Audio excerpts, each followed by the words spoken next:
Alright guys, I am back with another horror room movie review, and today is the Texas Chainsaw Massacre: The Beginning. This is the last movie in the Texas Chainsaw Massacre series. I've watched them all now, and I actually like this movie. It's a prequel to the remake movie, but it's also an origin story of how this entire thing got started, how this family started killing people.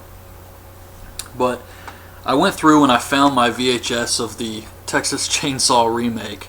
I got this as a present a long time ago. I never actually opened it or anything because I was already watching DVDs by then. But yeah, this is the Texas Chainsaw Massacre on VHS. So anyways, on to this movie. This one came out October 6th, 2006, so it was just in time for Halloween. Had a budget of $13 million, and it only made $51 million back.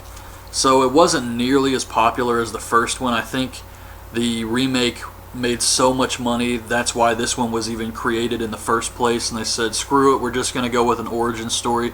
But I enjoy this movie. I think it's cool the way they set everything up, and it really works with the remake and how this sets up the future events, like Monty having no legs. Even the sheriff losing his teeth is included in this. So I did like that. But it starts off with August 1939, and we see this pregnant woman who's working in the slaughterhouse, and she gives birth to Leatherface. And then she dies, I guess, during childbirth. The owner of the slaughterhouse, this guy is a complete dick. You just can't wait for Leatherface to kill this guy. So the woman dies, and then we see the old lady from the remake finds the baby in the dumpster, and her and the sheriff from the remake, Charlie Hewitt, raise Leatherface as their nephew. They name him Thomas Hewitt, and he becomes Leatherface. So back in July 1969, which is where this movie actually takes place, we see these kids, Eric and Chrissy, at a hotel with Dean, Eric's brother, and Bailey, Dean's girlfriend. So Eric is going back to Vietnam, and he wants Dean to go with him. Dean's been drafted, and he's looking forward to his brother going. And his brother's actually planning to go to Mexico. He doesn't want to go to Vietnam, so he's going to try to go to Mexico to escape the draft with Bailey. But he's afraid to tell his brother this. So on the highway, this biker gang, Aces and Eights, come up and start attacking their Jeep, and nothing really comes of this. It's kind of just setting up a future event, but they do run across a biker gang, and they kind of just hit the side of their Jeep and grab at the girls and stuff, but they leave. And then we see Leatherface at the slaughterhouse, and the slaughterhouse is closing down. It's going out of business. This has been mentioned many times in the other Texas Chainsaw movies, how the slaughterhouse went out of business, and Leatherface is still working. He doesn't want to leave, even though the place is closed, and they're telling him, you know, get out of here. And he leaves. He eventually does, but he comes back later, and he kills the owner of the slaughterhouse. And this was awesome. He hits the guy in the head with this big hammer, and I'm glad the guy didn't like pass out or something, because you want this character to suffer. He's just such an asshole. So Leatherface breaks his legs with a hammer and then just cracks him in the head with it. And before he leaves, he sees like some weapons scattered about. I think a meat cleaver, a knife, but Leatherface grabs the chainsaw. So the sheriff shows up, the real sheriff. This is before Charlie takes over as sheriff. The real sheriff shows up at Charlie's house and tells him what's going on, and Charlie rides with him to go pick up Leatherface. The sheriff tells Charlie that he's the last law enforcement in the county, and he's actually leaving in a week to go to Michigan. Once they find Leatherface, Charlie shoots the sheriff with a shotgun because he doesn't want his nephew getting arrested. So he shoots the sheriff with a shotgun, and he says, I just killed the entire sheriff's department. And of course, Charlie is played once again by R. Lee Ermey, who did a fantastic job once again. Really made this movie. And he becomes the new sheriff. He takes over. He puts on the outfit, drives the police car now, and he tells the family, Monty, the old woman, Leatherface, that they're going to stay. They're not going to abandon the county like everyone else just because the slaughterhouse is closing. They're going to stay. They're not going to let the town get overrun by bikers and hippies. and he has this pot of stew that's made with the sheriff's body, and he says they're never going to starve again. So now they're just going to eat people, and pretty much whatever Charlie says goes in this family. You can just see it later on when the kids are asking for help, Dean and Eric, and Monty comes up to him. He just says, "I don't mess with his business." So Charlie decides they're going to kill people and eat them, and everyone's just like, alright, whatever. So now he wants to be called Sheriff Hoyt. We see Dean, Eric, Chrissy, and Bailey show up at the gas station. There's a couple bikers there. One of them, the girl biker, follows them. And while they're on the highway, Dean burns his draft card and tells Eric he's not going to Vietnam. And while they're arguing, the female biker pulls up to him, tries to get him to pull over. She's got a gun. Eric pulls out his gun, but while he's turning around, messing with the biker, there's a cow on the road. He hits it, and they flip the Jeep. So the biker tries to rob him. She's fine, and Sheriff Hoyt pulls up, and he just blows a hole right through the biker. I guess because she had a gun, so he wasn't going to play around with her. So he just pulls up, shoots the female biker, and he tells Chrissy, or actually not Chrissy. Chrissy is in the bushes. She's hiding. The sheriff didn't see her. But he tells Dean, Bailey, and Eric just to get out of the car or he's going to kill them. So they instantly know this is not a normal situation here. Something's going on. The sheriff finds the burnt draft card, but Eric takes the blame and says it's his. He puts the biker's body, the sheriff puts the biker's body in the cop car, and he takes Bailey, Dean, and Eric away. So Chrissy tries to find Eric's gun in the wreck, but Monty shows up. He's the guy who was in a wheelchair with no legs in the remake movie, but here he's got his legs, he hasn't lost them yet, and he's going to tow the car back to the house. So Chrissy's kind of just hiding in the car, in the Jeep, and she's waiting to be taken away. I guess she just assumed, I'll ride with this guy. I don't know. Maybe she just couldn't get out. But I did find that to be kind of strange, since she didn't really know they were going to go to the same place.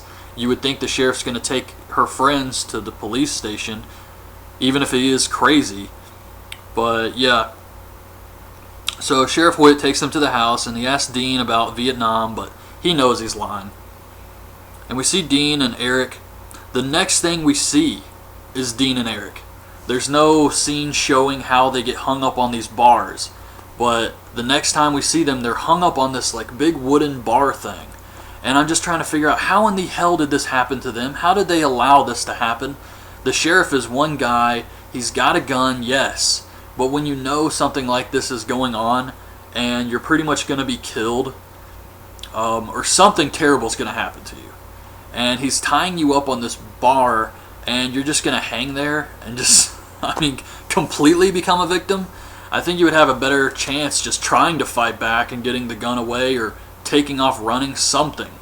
But to just allow this was kind of strange, and there was no scene showing it. Like, okay, we're just going to go with it. Nope, the next time we see them, they're just hung up. So they're on this bar. Sheriff Hoyt says that his father always told him to keep his livestock clean and sprays them with a hose. I thought that was kind of disturbing. Monty pulls up but won't help them. He goes inside for a beer, and we see Bailey tied to the bottom of the table, and the old lady's like cleaning her up. She says, "We got guests coming over for dinner. You want to look good for the guest." The sheriff covers Eric with some saran wrap around his face. He's going to suffocate him until Dean confesses that he's the one who burnt the draft card. He's the one who's running from the draft. And so after hearing this, the sheriff makes Dean do these 20 push-ups. And he's doing the push-ups, and he says, "If you can do these, I'll let you go free." So his brother's cheering him on, and the sheriff is just hitting him with a billy club, baton thing, and he's just beating the crap out of him. But he does the push-ups, but afterwards the sheriff just continues to beat him up, and of course he's not going to let him go. So Chrissy runs to the road for help, and she sees the other biker from the gas station. And she runs up to him, and she's trying to get him to help her, and she says, the sheriff has your friend, he shot her. And we find out that she was the biker's girlfriend, so he pulls out this big gun, and He says, "Show me where." So now she has at least some help, which is better than nothing. And back at the house, we see the old lady with the fat lady from the remake. And they're drinking tea in the kitchen while Bailey's underneath the table trying to get loose. They're just having a regular conversation, completely ignoring the fact that there's a person like tied up under the table. That's just how crazy these people are. And they haven't even been that crazy for very long. They haven't been killing people or eating people because this is where it all started. So they're just cool with everything, even like the first time. It doesn't take any adjusting for these people. Eric actually escapes. He gets himself off the bar and he helps Dean up. He runs in the house and he frees Bailey. He pushes the fat lady and the table against the door to block the sheriff from getting in the room, and they escape. While he's going to try and help Dean up outside, Bailey grabs the keys and steals the tow truck. And she's driving the truck and she's getting all excited. She's going to make it, and then Leatherface pops out with a meat hook and just hooks her and then pulls her out of the truck. This was a pretty cool scene. Dean takes off and gets caught in a bear trap, and the sheriff catches Eric and just knocks him out with the shotgun. At night, the biker goes into the house. He tells Chrissy that she's on her own. He doesn't care about her friends. He's just there to save his girlfriend. So he heads into the house. Back in Leatherface's dungeon, we see Eric, who sees the female biker's body. It's all cut up. Leatherface is like draining the blood out of her. And then Chrissy sees Dean outside and he tells her to escape, and she says there's no help to go for, so she's going in the house. I guess.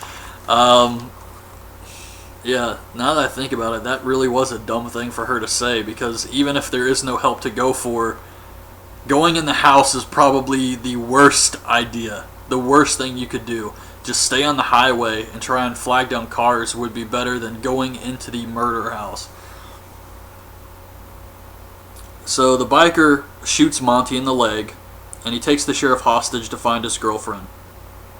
The sheriff takes him upstairs to Bailey, and the biker says, "That's not her." And the sheriff says, "Shit, you don't want to see the other girl." Oh, that was awesome. So Leatherface attacks, and during the struggle, the biker falls on the chainsaw. The sheriff holds him down, and Leatherface starts it underneath the guy. And then he just pulls it up and basically cuts the guy in half. That was also pretty badass. And I do have to say, they did a really good job making Leatherface just completely badass again. I mean, in the remake he was pretty good, but here, the whole origin story, with his original mask, just the bottom half covering his face, he looked kind of like Shredder from Ninja Turtles. He just looked menacing, like this huge intimidating figure. So I really liked how they did that with this movie. Alright, so Chrissy finds Eric in Leatherface's dungeon. He's still alive, but he's had the skin on his arms cut off, and she hears Leatherface coming, so she hides, and Leatherface kills Eric with the chainsaw and cuts the skin off his face and makes his first mask. So Chrissy goes to escape, but she hears Bailey screaming and realizes she can't leave her behind, so she's got to try and save her. And then we get this funny scene with the sheriff, Monty, and Leatherface and the old lady. And the sheriff is going to have Leatherface cut off Monty's leg so that the infection, because the gunshot is going to infect his leg, and this way they can prevent the infection. So he's going to have Leatherface cut off his leg. Of course, as you know in the remake, Monty's missing both legs, so something has to happen here. So Leatherface tells the old lady to hold Monty. She says, "Why?" He says, "Because he's not going to like this very much." And Leatherface cuts off the leg, but then he kind of, I guess, nicks the other one. And the sheriff is like, "That's sloppy. That's going to get infected. Even him up." So he has to cut off the other leg too. And it was really funny. Chrissy tries to save Bailey, and she gets caught. Then somehow she's knocked out. I don't really know what happened. The sheriff is talking to her one minute, the next she's unconscious. She wakes up at the dinner table. The sheriff calls her an asshole because he's trying to say grace. We see Dean, who's knocked out, Bailey, who's just in a catatonic state. She's missing teeth or her tongue or something, and she's just frozen. And Leatherface comes up and cuts her throat with some scissors. Chrissy jumps through the window and takes off running, and Leatherface goes after her with the chainsaw. Dean wakes up and attacks the sheriff and just bashes his head in, which is how he loses his teeth in the remake. And Chrissy runs to the slaughterhouse. And Leatherface is about to kill her, but Dean shows up. He attacks Leatherface, but Leatherface just kills him with a chainsaw right through the back. Pretty awesome scene here. So Chrissy steals a car, and she sees the real police. And she gets happy. She's like, I've made it. I've suffered all of this hell, and I made it. I survived this insane family and their insane murder house. And she sees the cop, and then Leatherface pops out of the back seat. That would take some serious planning on his part. He would have to know. And I don't see that happening. And she would also have to avoid looking, just running to the car. You would think she would see this gigantic body in the back seat, holding a chainsaw. Of course, none of this happened. Leatherface pops out of the back seat, stabs her through the seat with the chainsaw, and she dies. And the car turns and hits the policeman, so he dies too. So there are no witnesses, and Leatherface just gets out of the car and starts walking back home. And that's how it ended. Then it goes on to say that between 1969 and 1973, the Hewitt family killed, I believe, 33 people. And I'm wondering, why did they stop? Because nothing really happens in the remake. The only thing I can think of is Jessica Biel gets away and turned them in. However, it shows the police walkthrough where the police were killed and Leatherface was never captured. So they would still be killing people. But anyways, I did enjoy this movie. The only question I have is about the slaughterhouse. Because in the remake, it takes place in 1973. And Leatherface chases Jessica Biel into a slaughterhouse that is working. It's a new fancy slaughterhouse. It's got meat in there. It's not like old and abandoned or anything. So if they have a slaughterhouse, it just raises some questions to me because, as they've mentioned before, the slaughterhouse going out of business is what really hurt the family. So that's why they started eating people, is because the community was leaving. They were the only family dumb enough to stay in town, as the sheriff put it. The real sheriff. So if they were going to stay in town, or actually that was the slaughterhouse owner who said they were the only family dumb enough to stay. So if they stayed and decided they're going to start eating people, how in the hell was a new slaughterhouse built and fully operational in 1973 in this small town? Close enough to their house to where Jessica Biel could run to it. And why were they still eating people once this was built? It could not have been a pleasant experience. I guess it's like Always Sunny in Philadelphia. They got the hunger. I don't know, but that's the one thing I was wondering about in this movie. And you have to be careful when you do origin stories for characters that everybody loves and who they've watched all these movies for, like Jason and Freddy Krueger. For me, Leatherface is one of those characters too, and to do an origin story you have to be careful with it, but I thought they did a really good job with this one. I enjoyed the movie. I thought it had some good action. It had a little bit of everything. Still no grandpa, sadly, but they did have a dinner scene. It wasn't really disturbing or anything like that, but it was still a dinner scene, and I mean, they had a lot of stuff to get in here with Leatherface's origin. And I thought they did a good job with this one. And R. Lee Ermey is amazing as this character. I don't know what exactly is going to happen with the new movie. I think the new one is supposed to take place after the very first original movie, but before the second. I think that's the timeline for the one coming out in January.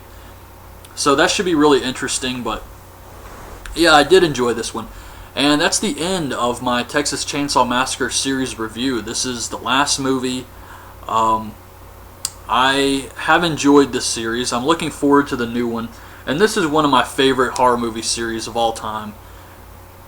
It's really tough to rank these movies, but I'm looking forward to the new one. I hope it has it'll fit into a good spot in my rankings, because right now I would say the original is the best. Then it would be the second movie. I'm going to go with the remake, then this movie, The Beginning, and then Texas Chainsaw 3 and Next Generation. That's probably the order I would rank these. So I hope the new movie is really good and fits into a good spot on there. It's not going to beat the original, I know that, but I hope it is a good movie that delivers. So I'm looking forward to that one. That's the end of this. I'm going to do House of a Thousand Corpses and Devil's Rejects next, and then I'm going to start a new movie series. Probably going to be another short one, but I will be starting a long movie series very soon. So hope you guys liked this video. Hope you liked this series on Texas Chainsaw Massacre. Leave your thoughts on this movie series in the comments below, and thanks for watching.